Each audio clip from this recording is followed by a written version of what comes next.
Assalamualaikum warahmatullahi wabarakatuh. Di sini kami dari kelompok 10 akan mempresentasikan makalah kami yang berjudul Penyusunan Personalia Organisasi. Di sini kami terdiri dari 3 orang. Yang pertama, Siti Maisa Mafiatun, Nanang Taufikur Rahman, dan Budi Setiawan. Bagian yang pertama yaitu di sini kami akan memaparkan pembahasan yang akan kami bahas. Yang pertama itu pengertian penyusunan personalia, yang kedua proses penyusunan personalia, yang ketiga perencanaan sumber daya manusia, yang keempat penarikan dan seleksi karyawan, yang kelima seleksi personalia, yang keenam orientasi karyawan baru, yang ketujuh latihan dan pengembangan karyawan, dan yang terakhir yaitu pemberian kompensasi pada karyawan.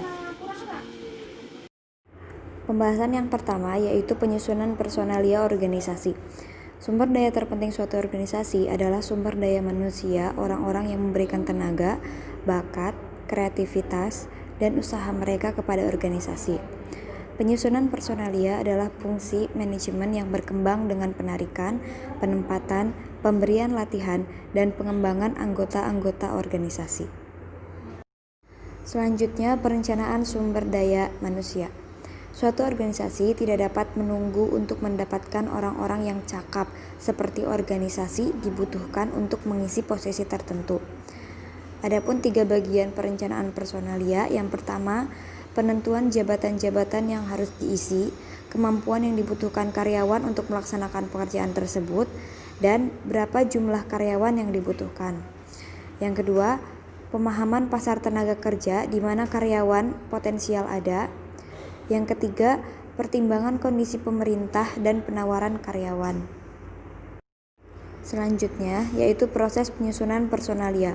Proses penyusunan personalia atau staffing process dapat dipandang sebagai serangkaian kegiatan yang dilaksanakan terus-menerus untuk menjaga pemenuhan kebutuhan personalia organisasi dengan orang-orang yang tepat, dalam posisi-posisi yang tepat, dan pada waktu yang tepat.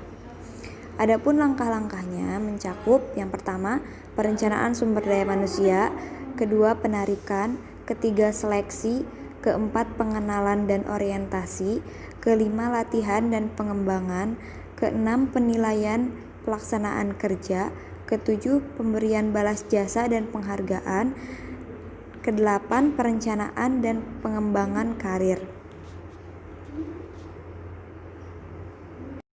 Selanjutnya, penarikan dan seleksi karyawan dan seleksi personalia.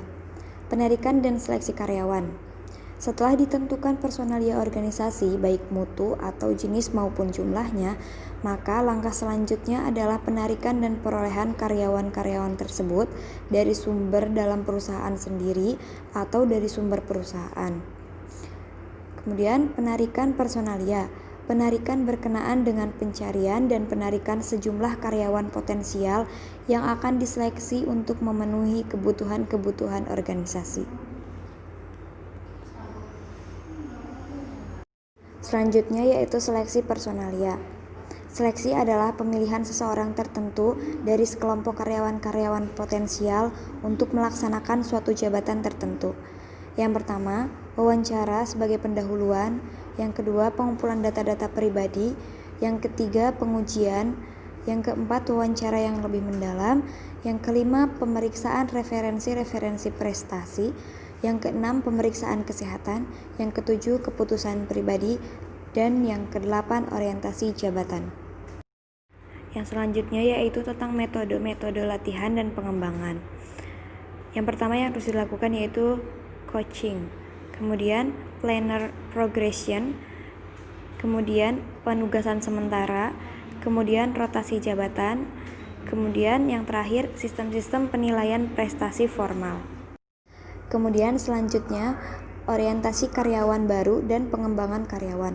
Setelah diseleksi, karyawan ditempatkan pada suatu pekerjaan dan diperkenalkan dengan organisasi melalui berbagai bentuk orientasi. Karyawan-karyawan baru biasanya telah mempunyai pendidikan dan latihan dasar yang dibutuhkan. Tujuan latihan dan pengembangan karyawan adalah untuk memperbaiki efektivitas kerja karyawan dalam mencapai hasil-hasil kerja yang telah ditetapkan. Pengembangan karyawan adalah penting bagi individu maupun organisasi. Misalnya, karena kesempatan lingkungan, orang-orang di dalamnya juga harus dikembangkan dan ditingkatkan.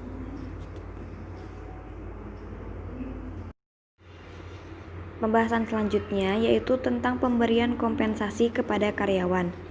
Kompensasi adalah pemberian kepada karyawan dengan pembayaran finansial sebagai balas jasa untuk pekerjaan yang dilaksanakan dan sebagai motivator untuk pekerjaan yang dilaksanakan dan sebagai motivator untuk pelaksanaan kegiatan di waktu yang akan datang.